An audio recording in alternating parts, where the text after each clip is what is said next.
사람 인사하겠습니다. 메리 크리스마스 여러분 인사합시다.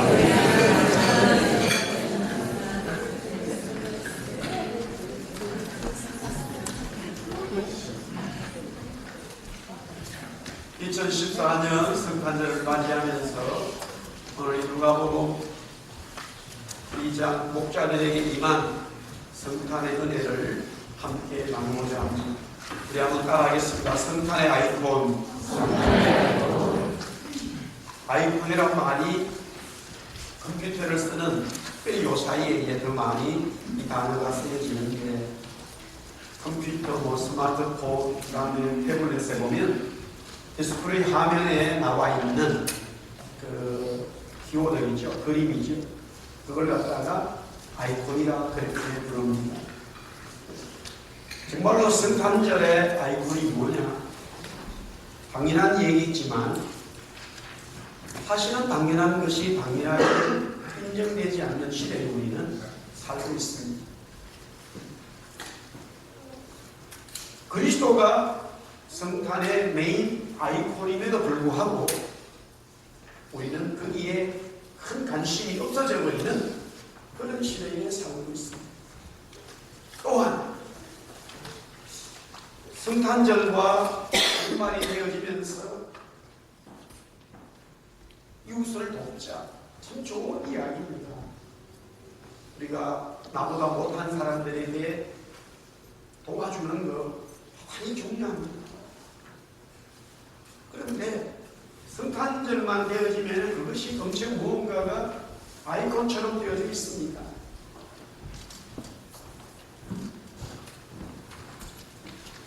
성탄절에 남을 돕는 것은 좋겠지만 그것이 메인 아이콘은 아닙니다. 늘 우리는 이 진리가 왜곡되어져서 사람들을 그렇게 가도록 만드는 이 작업이, 이런 일이 에덴 동산에서부터 시작되어졌습니다. 정확하게 분석해보고 보면 그게 아니었는데 그냥 그것이 아이콘인 줄 알고 그것이 메인인 줄 알고 그렇게 되어져야 한다는 것으로 인식하고 받아들이는 나도 모르는 사이에 방송과 신문과 모든 문화와 삶이 그렇게 우리를 만들어버리고 있습니다.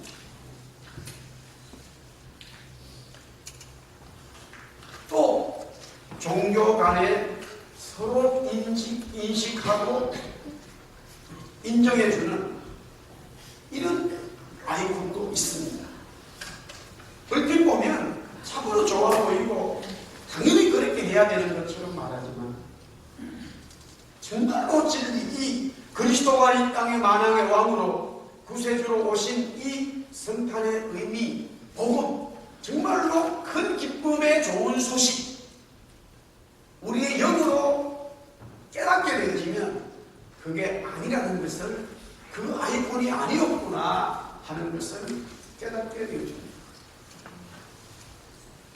먼저 그 성탄절의 분명한 의미, 그리스도가 중심되어지는 성탄의 아이콘에 대한 그 진리를 먼저 보기 이전에 오늘 여기에 목자들은 대단히 자기 삶에 충실한 것을 보게 되어집니다. 오늘 8절 말씀해 보니까 그 지역의 목자들이 밤에 밖에서 자기 양떼를 지켰다라고 말씀하고 있습니다.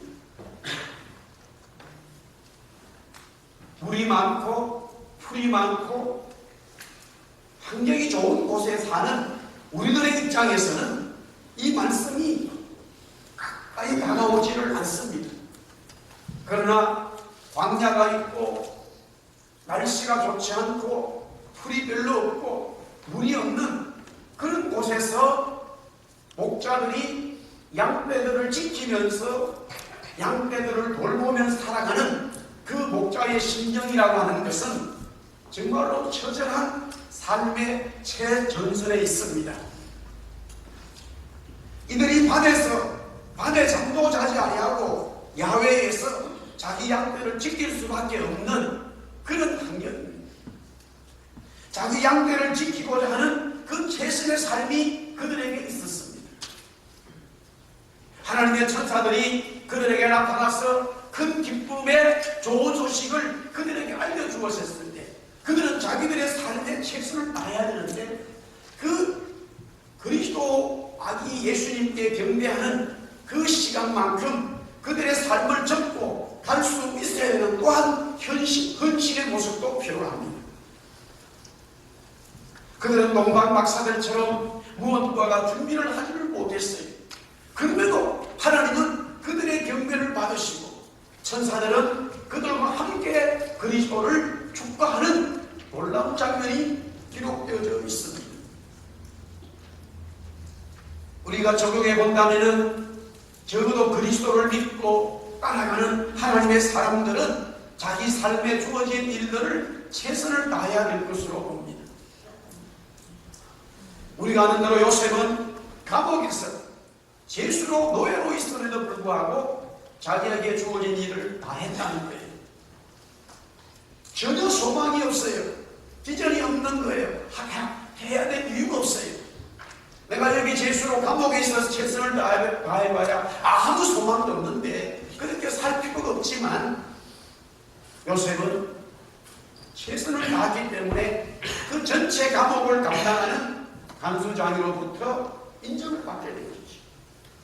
또한 다윗의 모습을 보면서 사무엘이 다윗의 집에 제2번째 왕을 기름 부으기가 요사이로 말하는 대권이라고 합니다. 한국에 쓰는 표현은 왕이 되는 거예요.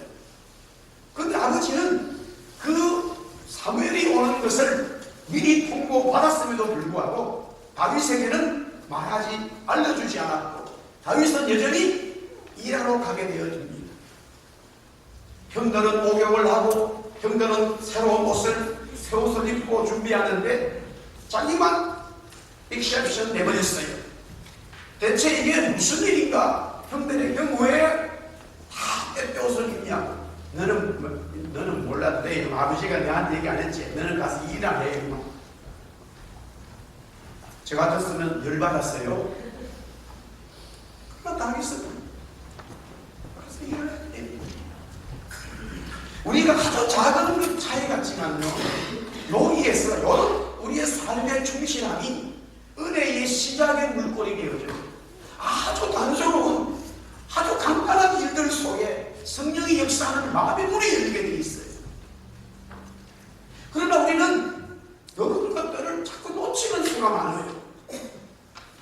왜 하나님의 교회에 작은 일에도 하나님의 교회에 충성하는 것을 성경은 그리스도 주님께서는 굉장히 중요한 일로 다루는 주거를 복수하고 나눠주고 이 의자를 정리하고 음식을 만들고 너무나 하찮은 일일 수 있어요. 그러나 주님이 보셨을 때에 그 작은 일에 대한 엄청난 주님의 마음들이 들어있다는 거예요. 우리는 그것을 다 놓칠 수가 있지. 그러나 정말로 은혜를 받고 그리스도의 성탄의 아이콘을 알아가는 사람들일수록 혹이라도 세상에서 엄청난 권력과 경제를 가진 사람들이라고요. 만약에 그런 사람이 있다고 가정한다면 그런 사람들도 그리스도의 진리를 깨달아지면 하나님이 세워주신 교회에서 너무나 적은 일에 정말로 인정받지 않는 일에 최선을 다하는 모습들을 발견하게 됩니다. 우리 한국교회가 복을 받은 이유 중에 하나가 이런 내용들이, 감정들이 너무너무 교회 속에 많다는 거예요. 엄청난 지식인, 엄청난 권력과 엄청난 천사급, 만사급 같은 그런 부잣집의 사람이 자기 종이 예수를 믿는 걸 보고 이거 나도 예수 믿어야 되겠다. 평생 남에게 일만 시켰지요. 본인이 일한 적이 없어요. 양반이라서. 너무 재산이 많기 때문에. 어릴 때부터 종들이 수십 년 따라다녔어요. 한 번도 자기가 뭐 손으로 한 게 없어요. 다 남이 해주는, 종들이 해주는 거예요. 그러나 은혜 받고 나니까 본인이 한 번도 해보지도 않았지만 그런 삶을 살지도 않았지만 교회에서 아이들 신발을 정리하고 동네가 발칵 뒤집어져 버렸어요. 저 어른이 손에 한 번도 일을 안 해본 사람이 예수 믿더니만 삶의 변화가 일어나고 새로운 삶에 충실한 무엇을 위해서 살아야 되는가 하는 그 진리를 깨닫게 되는 거죠.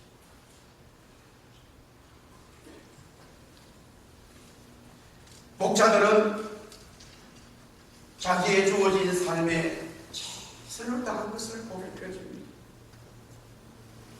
사랑하는 성도 여러분, 우리가 이민생활, 유학생활 만만치 않지만 그것이 어떤 일이라 할지라도 주님의 이름으로 주의 이름을 믿는 성도라면은 최선을 다하는 모습이 우리에게 반드시 있어요. 할렐루야. 우리들에게 주어진 삶을 물론 최선을 다한다고 해서 여기서 그 자체가 구원을 주는 것은 아닙니다. 이런 자들에게 임할 수 있음을 말하는 것 뿐이지요. 구원은 사람에게서 발생되시는 것이 아니기 때문에 그렇습니다. 하나님으로부터 구원이 임하는 것이죠. 오늘 여기에 목자들은 주어진 삶을 최선을 다했을 때에 생각지 못한 구원이 하나님으로부터 오게 되는 이 경험을 하게 되어집니다. 오늘 누가복음 2장 9절에 보니까 그렇게 말합니다. 주의 사자가 곁에 서고 주의 영광이 그들을 두루 비추매 크게 무서워했다. 하나님의 임재가 그리스도의 태어나심으로 인하여 목자들에게 임했다는 거예요. 우리 한번 따라합시다. 구원은 하나님께로부터 온다는 거죠. 그리스도가 오심으로써, 그리스도가 이 땅에 오심으로써 온 세상에 구원의 은총이 왔다 이 말이에요. 그 하나님으로부터. 그 구원은 이렇다는 거예요. 구원이 뭐냐? 구원의 역사가 뭐냐? 구원받으면 어떤 일이 일어나느냐? 영광이 임하는 거예요. 구원은 영광이에요. 오늘 여기 보니까 주의 영광이 그들에게 비추었다. 무엇 때문에 그런 일이 일어나느냐? 그리스도가 오신 것 때문에. 한국에 한때 가문의 영광이라는 이런 영화가 있었어요. 건달 집안이 건달. 부모, 엄마 아빠도 건달 출신인데다가 자녀들이 다 건달이에요. 아들이 뭐 하여튼 몇 명들 다 건달. 근데 첫째 아들이 이제 하여튼 여자를 사귀게 됐는데 변호사예요. 철저히 속여가지고 이제 하여튼 뭐 사귀었어요. 영화가 그런 영화가 있어요. 결국 결혼했는데 이 며느리가 들어오면서 변호사가 들어와가지고 이 집에 가문의 영광이 되었다는 거예요. 사람 하나 들어오면 그렇게 영광이라고 그러는데 그리스도가 이 땅에 오심으로써 목자들은 영광의 은혜를 입게 되었죠. 모든 그리스도를 영접하는 사람들에게 하나님의 영광이 임한다. 할렐루야. 구원은 영광이라는 거지. 그뿐만이 아니라 오늘 2장 10절에 보니까 구원은 바로 뭐냐? 큰 기쁨의 좋은 소식. 오늘 10절에 보니까 미칠 큰 기쁨의 좋은 소식. 소식이라는 것 앞에 좋다는 말이 붙어있고 또 기쁨이라는 것이 붙어있고 기쁨이라는 말 앞에 또 크다는 이 소식이라는 말이 복음인데 하여튼 우리가 붙일 수 있는 모든 말을 붙인 거예요. 한마디로 말하면 이 세상의 어떤 기쁨보다 이만한 기쁨이 없다는 거예요. 우리가 살아가면서 이런저런 기쁨들이 있을 수 있어요. 많은 우리의 삶의 어떤 일을 통해서 기쁨이 생기지만 그렇다더라도 그것이 장시간 아니 영원히 될 수 있는 기쁨은 아니에요. 다 시간을 사라져. 그러나 구원의 기쁨은 영원한 기쁨이에요. 여기 크다는 것은 단순히 어떤 질량적인 것만 얘기하는 것이 아니라 영원하다는 거예요. 구원받은 은혜, 구원받은 기쁨, 구원받은 이 소식은 은혜는 영원한 거예요. 할렐루야. 그뿐만이 아니라 오늘 2장 10절에 보니까 온 백성에게라는 말이 있고 11절에 보니까 다윗의 동네라는 여기서 구원은 모든 사람들에게 임하는 거예요. 지금 목자들이 아기 예수님을 경배하지만 모든 사람들이 구원받을 수 있고 경배할 수 있다는 거예요.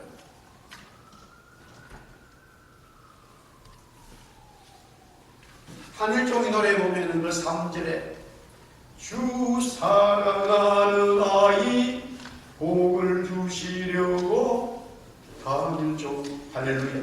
주님 사랑하는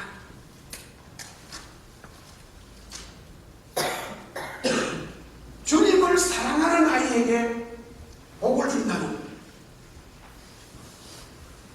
모든 사람들 다 구원받을 수 있는 거예요. 세상 어느 곳에 있는지 구원의 은총이 다 있는 거예요. 그뿐만이 아니지요. 우리 삶에 있어서 가장 큰 기적이 뭐냐?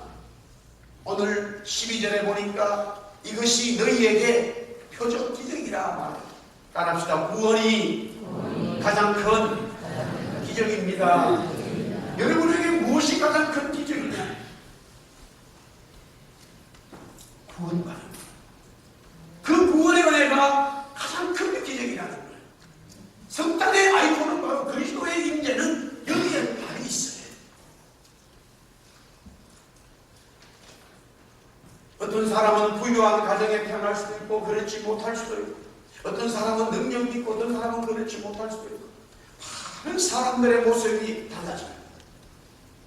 그러나 그런 우리의 일상적인 삶 속에서 할 수 없는 일들이 이렇게 되어져 버리면, 야, 정말로 나에게 기적이 일어났구나, 우리는 그렇게 고백할 수밖에 없어요. 그러나 정말로 중요한 우리 삶에서의 기적이 뭐냐, 표적이 뭐냐, 그리스도께서 나에게 임재하심으로써 그분이 구세주인 것을 믿어지는 이것이 바로 최고의 기적이라는 말씀이에요. 그러므로 그 구원의 은총, 영광과 기쁨과 구원받음으로써 최고의 기적을 경험한 사람들에게는 똑같은 모습이 있습니다. 그게 뭐냐? 구원받은 감격들이 있는데 그것은 찬양이에요.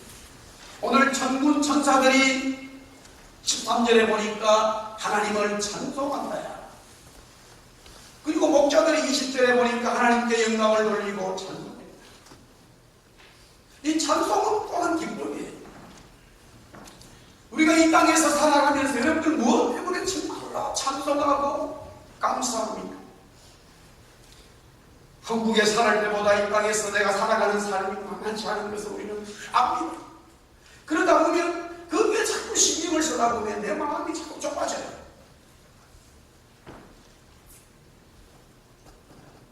그러나 오늘 이 말씀처럼 성탄절을 맞이하면서 하나님 앞에 구원받은 걸 생각하면 자꾸 찬송이 나오는 거예요. 감사가 나오는 거예요. 이 땅에서 내가 마음 놓고 살 수 없는 그런 좀 부족한 삶이랄지라도 구원받은 것에 집중하게 되어지면, 구원받은 것에 자꾸 기도하게 되어지면 마음에 찬송이 나오는 거예요. 할렐루야. 마음에 찬송이 나와요.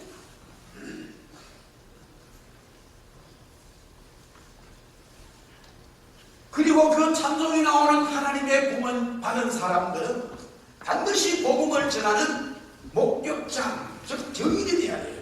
증인, 목격자가 돼야 돼요. 이 목격자라는 말은 오늘 21절에 보니까 오늘날 다윗의 동네에, 12절에 보니까 누인 아기를 본다.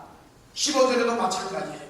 이루어진 일을 보자. 16절에 아기를 찾아서 보고, 20절에 듣고 본 그 모든 것으로 인하여 찬송의 은혜가, 구원의 찬송 은혜가 있을 때에 그 구속받은 은혜를 온 열방에 전하고 하나님의 나라를 위해서 힘쓰는 증인 목격자가 된다는 거예요. 성경은 이 말씀을 변하지 않아요. 그 목격자가 어떤 사람인 건 관계없어요. 그리스도의 은혜를 받은 사람, 구속받은 사람은 감사하고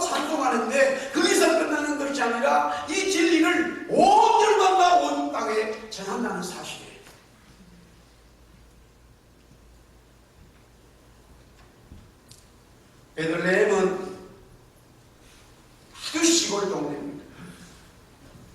예수님이 태어날 때는 더더욱이 맞아요. 그런데 이 베들레헴이 작지 않다고 했어요. 작지 않다. 실제는 작고 보잘것없지만 그리스도가 그 동네에 태어남으로 인하여 이 동네가 하나님의 영광에 비치게 된 거예요.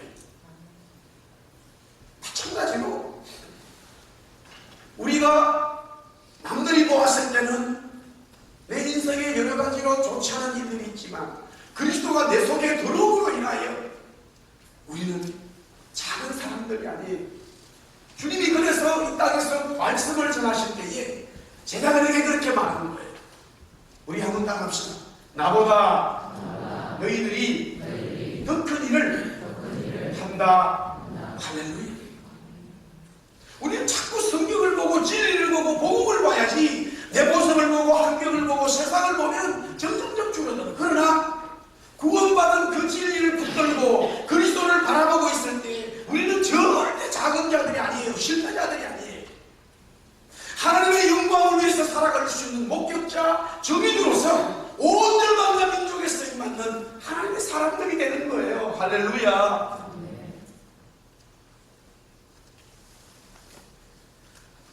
말씀을 정리하겠습니다. 2014년 동안 함께한 여러분들에게 주의 이름으로 성탄의 기쁨을 드립니다. 주님이 우리와 함께 계심을 믿습니다. 그렇기 때문에 여러 가지 우리의 마음속에 복음에 위배되는 것들은 복음에 찬성되지 않은 모든 삶들은 정리해버리고 하나님이 나와 함께 하시는구나 그 진리를 붙들고 성탄의 날이 되길 바라면서 2015년도 새로운 마음으로 하나님 앞에 쓰임받는 목격자 정인되어서 구원의 은총으로 살아가기를 주의 이름으로 축복합니다. 기도하겠습니다. 하나님 감사합니다. 주님이 이 땅에 오셨습니다. 구원자로 오셨습니다. 주님이 우리와 함께 계심을 믿습니다. 그 은총이 있음을 고백하고 정인으로 살아가는 주의 백성들 되게 하여 주시옵소서.